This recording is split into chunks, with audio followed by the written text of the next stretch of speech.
Cabin mate 24 hours study hall and work space mobile app download చేసుకుని ఇప్పుడే మీ cabin book చేసుకోండి.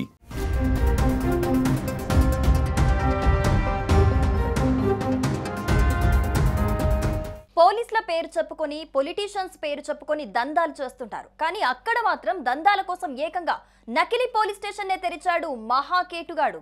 అది కూడా ఒక రోజు రెండు రోజులు కాదు, సంవత్సరం పాటు యథేచ్ఛగా నకిలీ పోలీస్ స్టేషన్ లో కూర్చుని దందాలు చేశాడు.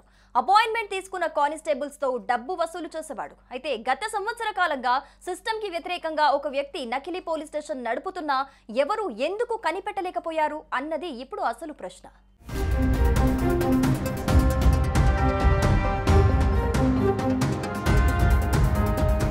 నకిలీ పోలీస్ స్టేషన్ ను ఏర్పాటు చేసి దాదాపు ఏడాది పాటు యథేచ్ఛగా అక్రమ కార్యకలాపాలు కొనసాగించిన షాకింగ్ ఘటన బీహార్లో వెలుగు చూసింది. బీహార్లోని పూర్నియా జిల్లాలోని మోహని గ్రామంలో రాహుల్ కుమార్ షా అనే వ్యక్తి నకిలీ పోలీస్ స్టేషన్ ఓపెన్ చేశాడు. ఉద్యోగాలు ఇప్పిస్తానని చెప్పి ఆ గ్రామంలోని యువత నుంచి లక్షలాది రూపాయలు వసూలు చేశాడు. ముఖ్యంగా గ్రామీణ రక్షాదళ్ రిక్రూట్మెంట్ పేరుతో కానిస్టేబుల్ నియామకాలు చేపట్టాడు. ఇందుకోసం లోకల్లో నిరుద్యోగుల నుంచి 2500 నుంచి 5000 వరకు వసూలు చేశాడు. అంతేకాదు వారికి ఉద్యోగాలు ఇచ్చి వారితో పెట్రోలింగ్ చేయించటం, మద్యం అక్రమ రవాణా దందాలు చేయించటం లాంటివి చేయించాడు. ఇదంతా కస్బా పోలీస్ స్టేషన్ లిమిట్స్ లో 1 year గా జరుగుతోంది.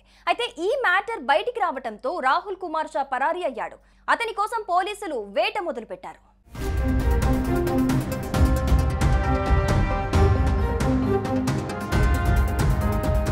రాహుల్ కుమార్ షా స్థానిక యువతకు పోలీస్ యూనిఫామ్, లాఠీ, నకిలీ ఐడెంటిటీ కార్డ్స్ ఇచ్చి వారితో వెహికల్ చెకింగ్స్, మద్యం అక్రమ రవాణాకు వ్యతిరేకంగా దాడులు లాంటి పనులు చేయించేవాడు. రాహుల్ ఆర్డర్స్ తో మోసపోయిన యువకులు గేరువా ఘాట్, గాంధీ ఘాట్ వంతెన వద్ద వాహనాలను చెక్ చేసేవారు. వాహనదారుల నుంచి 400 వరకు చలాన్ల రూపంలో వసూలు చేసేవారని స్థానికులు చెబుతున్నారు. హెల్మెట్, డ్రైవింగ్ లైసెన్స్ లేని వారికి 400 రూపాయల జరిమానా విధించమని చెప్పేవాడు. అందులో 200 పెట్రోలింగ్ బృందానికి కమిషన్ గా ఇచ్చేవాడు. మిగతా డబ్బును తన వద్దే ఉంచుకొని ప్రభుత్వ ఖజానాలో జమ చేస్తానని చెప్పేవాడని ఓ బాధితుడు తెలిపాడు. రాహుల్ పెట్రోలింగ్ కోసం ఓ సిఎన్జి ఆటోని వాడేవాడు. దీంతో సాయంత్రం రాత్రి వేళల్లో పెట్రోలింగ్ చేసేవారు.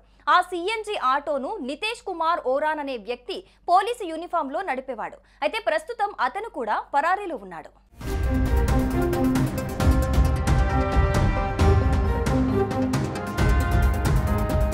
అయితే గత సంవత్సర కాలంగా ఒక వ్యక్తి నకిలీ పోలీస్ స్టేషన్ నడుపుతున్నా స్థానిక అధికారులు దీన్ని గుర్తించకపోవటం, వారి నిర్లక్ష్యంపై, అనుమానాస్పద పాత్రపై పలు ప్రశ్నలు లేవనెత్తుతున్నాయి. ముఖ్యంగా స్థానిక ప్రజా ప్రతినిధులకు ఈ నకిలీ పోలీస్ స్టేషన్ తో సంబంధం ఉన్నట్లు పోలీసులు అనుమానిస్తున్నారు. ఈ ఏడాది జరిగిన గణతంత్ర దినోత్సవ వేడుకల్లో నకిలీ పోలీసులను సత్కరించారు. ఈ కార్యక్రమానికి స్థానిక ప్రజా ప్రతినిధులు కూడా హాజరయ్యారు. దీంతో ఉన్నతాధికారుల ప్రమేయం లేకుండా ఇదంతా సాధ్యం కాదని గ్రామస్తులు అనుమానం వ్యక్తం చేస్తున్నారు.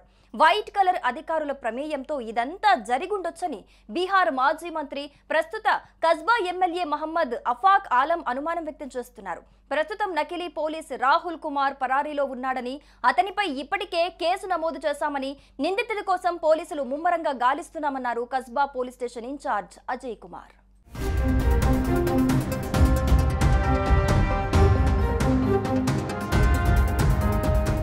సుమన్ టీవీలో మీ పర్సనల్ అండ్ బిజినెస్ ప్రమోషన్స్ కోసం కింది నెంబర్కి కాంటాక్ట్ చేయండి.